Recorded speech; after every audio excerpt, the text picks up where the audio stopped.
Hello and welcome to Natasha Explains It All. In this episode, I'm going to be talking about CPAC, Bolsonaro, and the continuing ties between the right wing in the US and Brazil, which is a theme that I talked about in some of the first episodes of this podcast. And I want to circle back to today because of recent events. Namely, the last several days have been the annual CPAC, which stands for the Conservative Political Action Conference, which is an annual event where many of the prominent, big name, right wing people come together to talk about their vision for the United States and to, collectively blame the left for all ills, real and imagined. And this year, the former Brazilian president, Bolsonaro, was one of the speakers. He spoke yesterday, Saturday, March 4th, the same day as former US President Donald Trump. And it's a bizarre and fascinating and perhaps predictable lineup given the enormous parallels between how the right wing movement in Brazil has copied the right wing movement under Trump in the United States. And we've explored that in prior episodes about how Bolsonaro's policy priorities, rhetoric, approach to everything is so reminiscent of Trump. And now we have these continuing parallels in how they're behaving, even though they both are out of office. And so, what's the latest? So, if you recall from prior episodes, the former president of Brazil, Bolsonaro, he lost in the presidential election last November, November 2022. And uh, sore from his loss, he literally fled the country and went to Florida to hide out basically with a bunch of other despots that seemed to congregate to Florida, and was there for the inauguration of the new president, President Lula, who was formerly the president of Brazil and has now returned to power. And like Trump, Bolsonaro has refused to this day refused to acknowledge that his opponent, in this case President Lula, won the election, just like Trump continues to refuse to acknowledge that Biden is the president of the United States. And Bolsonaro's in this very weird position that he's basically, as I said, been hiding out in Florida for the last several months. The inauguration for the Brazilian presidency happens on January 1st. So Bolsonaro went to Florida at the end of December 2022 and remains there now as of March 2023. And it's like I don't understand how this is the position. I'm not really sure what the Biden administration's position on this is. I know that there have been calls from members of Congress to revoke his diplomatic visa that's allowing him to be here because he's essentially a fugitive of justice as well. Because as we talked about in prior episodes, on January 8th, 2023, thousands of Bolsonaro supporters in a copycat insurrection of the January 6th insurrection of 2021 in the United States, these Bolsonaro supporters also feeding off of these lies about, stolen elections and their desire to have a violent overthrow of the government to reinstall their president, President Bolsonaro, in the same way that Trump supporters wanted a violent overthrow of the government on January 6th to reinstall Trump to the presidency. Um, the Bolsonaro is under federal investigation in Brazil for his involvement in inciting that insurrection. And interestingly, Bolsonaro addressed that in his comments at CPAC and also, reporter questions to him about his role. And unsurprisingly, he not only denies his involvement in this insurrection, lazily saying that, like, well, I wasn't even there. which is technically true. He was in Florida when the insurrection happened in Brazil. But it's laughable to imagine that he has no involvement whatsoever when it was literally thousands of his own supporters who went there to contest the election results and to use violence to get the government to reinstall Bolsonaro into power. Exactly the same way that Trump supporters did on Capitol Hill on January 6th of 2021.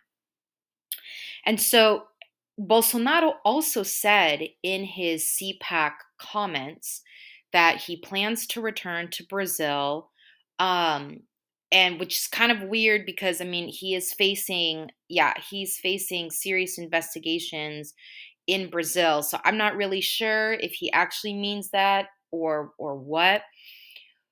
But what he's also saying, which is another strong parallel with Trump, is that his mission is not complete, and he's thinking about running for the presidency once again. So once for the next presidential election in Brazil to replace Lula once his current term is over. And that was that same message was Trump's message at CPAC, because Trump also spoke on Saturday, the same day as Bolsonaro. The same message, right? That he's launched his 2024 campaign. He plans to come back after being a one-term president and wants to, oust Biden from office. And the talking points and the messaging is the exact same: anti-abortion, anti-vaccine, pro-gun, and basically anything and everything that they don't like is put under the woke label or the socialist label. And basically, everything that they don't like is anything that is not promoting the rights of a white, powerful male minority with very strict social norms, um, and everything that doesn't fall into an extreme right wing perspective. And so it's it's fascinating to see the infrastructure of the right wing Trump movement continue to replicate and grow in Brazil, even from a position of exile. Bolsonaro is clearly at CPAC to try to maintain relevance. And the fact that he was allowed to speak means that he's still considered relevant among those in right wing circles. And he's trying to garner support and to continue to lay this foundation for his return if he does decide to do that in a few years. And the praising of Trump and the vice versa, right? Them like echoing each other's agenda and echoing each other's talking points.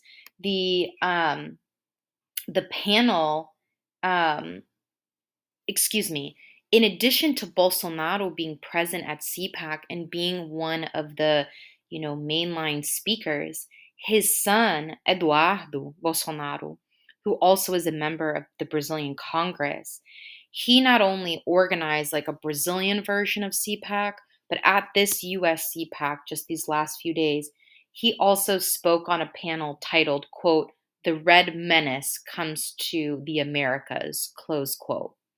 And so it is so fascinating and disturbing that the same boogeymans, the like non-existent boogeymans that the right wing uses in the United States are the same that are happening in Brazil. This very amorphous, communist, socialist boogeyman that sometimes goes by the name of like China, but then sometimes just goes by the name of like anyone who's not gender conforming or trans or is a woman, or anyone who wants to have bodily autonomy, or anyone who wants to have um, racial progress, anyone who wants greater access to higher education, anyone who wants to do anything about gun violence, anyone who wants to do anything about the climate crisis. All of this is just kind of in this like general amorphous label of being woke or, quote, the red menace, close quote. Um, and so it's oh, and sorry, one other thing in terms of his comments, where we're also seeing this parallel with Trump and the timing of this being so interesting. Bolsonaro, as I mentioned earlier, is denying any involvement whatsoever in the January 8th insurrection that happened in Brazil a few months ago, in the same way that Trump has been, completely denying his involvement whatsoever. Though, I mean, but then he says that he does. Like, I mean, he's a mess, complete mess. And as we've heard from recent news reports, the Department of Justice in the United States has certainly taken the position that Trump is not immune from prosecution for his involvement in the January 6th insurrection, and there are investigations against Bolsonaro in Brazil for his role in the January 8th insurrection, and so there is pressure on both Trump and Bolsonaro to be accountable for their involvement in violent insurrections to overthrow governments that were duly and democratically elected. And it's interesting then that they are both being showcased on the same day, on the same platform, by a very prominent, right wing platform. At this same conference, Nikki Haley spoke. Nikki Haley was the former Secretary of State for President Trump, and she is now running against Trump for the 2024 nomination for the Republican Party. Um, and one of the most uh, fringe members of the Republican Party who is in Congress, Marjorie Taylor Greene, also a prominent speaker there, talking about the threat that trans people pose, and talking about her legislation to make it a felony to offer gender affirming care for minors, and talking about how, we need to protect the children. And of course, every time that there are these, accusations about, let me say this a different way. Every time that they talk about, we need to do this, to protect the children, and all of these things are about, protecting the public. It's always interesting to see how much of all of this is a projection, because we not only know, I mean, there's so many examples. I don't have time to list them all in this episode, but the organizer of CPAC is a guy named Matt Schlapp, who's a right wing organizer, donor, influential dude. And he's the organizer of this. And he is currently being sued for, I mean, I shouldn't laugh. I'm laughing at like the irony of this, that he is currently being sued for sexual assault by a member of the Herschel Walker campaign. So if you recall who Herschel Walker was, Herschel Walker was a candidate for a Senate seat in Georgia, and he lost um, to Reverend Warnock, who at the time was the senator from Georgia, and he retained his seat in this November 22 election. So anyway, Herschel Walker was this Republican candidate for the Georgia Senate seat, and a member of his campaign has since accused Matt Schlapp, the top organizer for CPAC, of sexual assault, and that is currently going on. And so there's just reports that was contributing to why attendance at this year's CPAC was lower than it has been in prior years. And another trend and another theme that we're seeing in terms of parallels between the Trump camp and the Bolsonaro camp, and this continuing homogenization of their political pools, is also the appeal to the religious right, because that's truly their base when it comes to um, who supports the extreme right in the United States as well as in Brazil.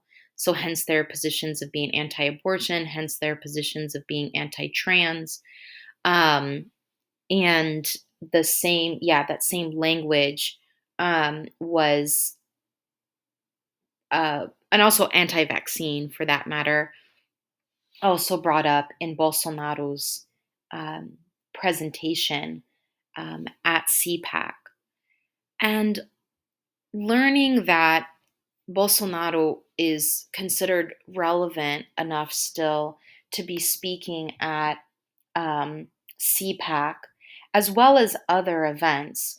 Just to touch briefly on that, while Bolsonaro has been hiding out in Florida for the last few months. He has also been speaking. He's not only spoken at CPAC, but he's also spoken at other events, including at in February of this year, there was an event called, quote, Power of the People, close quote, totally not ironic at all. And it was an event hosted by Turning Point USA at a Trump resort in Florida.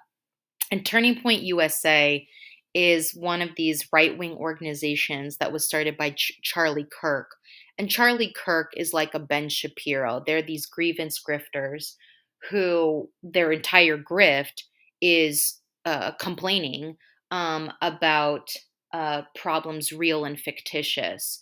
And talking about how they, as white men, are the most oppressed of all people. And that's how they make their money. And so Turning Point USA is part of this like younger generation of right wing folks um, who, yeah, make it their grift to grieve about the woke left, and again, woke just being an umbrella term for anything that they don't like. So again, Bolsonaro spoke at this event, this Turning Point USA event that was held at a Trump hotel in Florida. So all of the pieces are connecting, and just understanding that the same disinformation machine run by people like Steve Bannon and Tucker Carlson and Ben Shapiro and the Conways, Kellyanne, and George Conway, who are getting divorced now, but their entire grift as well has been playing on this right wing extremism. All of these folks, they run in the same circles and they speak at each other's events. And there's clearly a foundation being set to not only challenge the 2024 presidential election in the United States, but also the next presidential election in Brazil. And to undermine, just as the right wing is doing everything they can to undermine the Biden presidency in the United States, also attempting to undermine the Lula presidency in Brazil. And I do wonder though of like how effective Bolsonaro is actually going to be. And I kind of doubt that he's going to go back to Brazil anytime soon, despite him saying that, because he's living this super comfortable exile life in Florida. He just gets to speak, at these right wing events from time to time and speak to a very friendly audience. And all he has to say is like, down with socialism, and the crowd cheers. And he then also running into, Brazilians living in the United States who also support him and running into them and getting their support. There's definitely some parallels there between the Brazilians that support Bolsonaro and like older generations of Cuban Americans who also tend to support Republican and conservative candidates. And I wanted to give it's an anecdote, but an example of how, again, as I was talking about this like misinformation machine is testing their messaging and testing their power in the Brazilian market as well as in the United States. I was in Brazil recently at the end of last year visiting family, and I was talking to a member of my family, a young member of my family, And he brought up that he listens to Ben Shapiro and is a big fan, and then started to talk about all of these, very typical right wing talking points, including, one absurdity after another about how, Black Lives Matter is a terrorist organization. And the problem with the left is they make everything about race, and how the right is really about freedom and liberty and, whatever.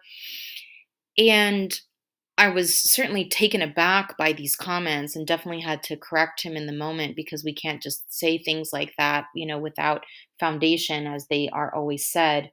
Um, but yeah, the fact that like this young person in Brazil is a dedicated listener to Ben Shapiro, top grievance grifter of the right, and was parroting his talking points without actually having a foundation for that. So when he made this comment about like, well, Black Lives Matter is a terrorist organization, I was like, okay, well, what's the basis for that? Like, what are you talking about? Like what on earth, right, is your basis for making such an inflammatory statement so casually as well? Um, and I can't recall everything that he said, but it was, uh, basically just like, oh, they're promoting violence, and I don't even recall. Like, clearly it wasn't convincing enough. And you know trying to unpack what is behind the appeal of this type of perspective, and then also correcting for the record and understanding, like, so this actually is a social movement that is designed to protest police brutality, particularly that is directed towards Black people, right? It's actually the irony of all of this, right? Is like something like the Black Lives Matter movement, which is so vilified by the right, is actually an anti-government movement, right? Like, it is a challenge to government violence. It is a challenge to state-sponsored violence in the form of police, right? And the right is always talking about big government and, big brother, and, we got to keep our guns so that we can challenge, government oppression.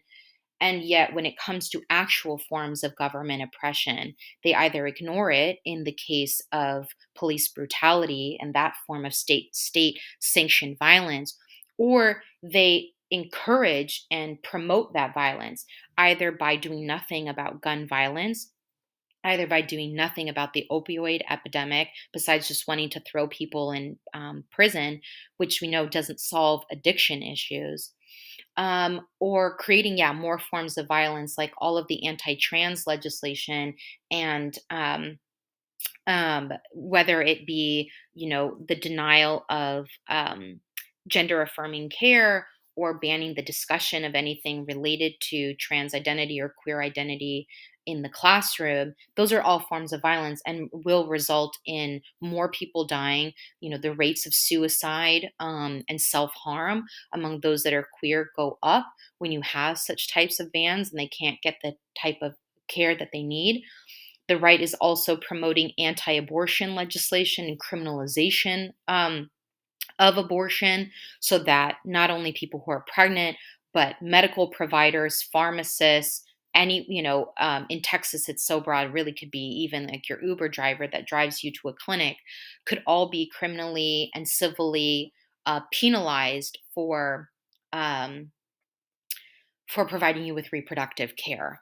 And so, yeah, just this irony of like when you actually have a legitimate social movement that's trying to address state sanctioned violence, nothing is done about that. And it's actually vilified when there are actually true forms, excuse me, not only is actual state sanctioned violence vilified and, disparaged and considered not real, and and discounted, the same those same people are also actively creating harm, also actively creating state sanctioned violence.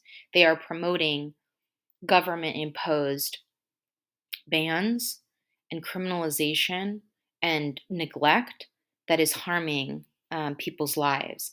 And and it was really fascinating to hear this member of my family talk about how like the left is so obsessed about race and everything is about race, and then going into this explanation about how like, well, race is actually based in biological differences, and talking about why we have these different categories, and then just like prodding it just a little bit to like help this person understand that like just not true, and talking about the concept of race as a social construct just by comparing the fact that the categories for race in Brazil are not the same categories for race in the United States, which speaks to the fact that it's made up, right?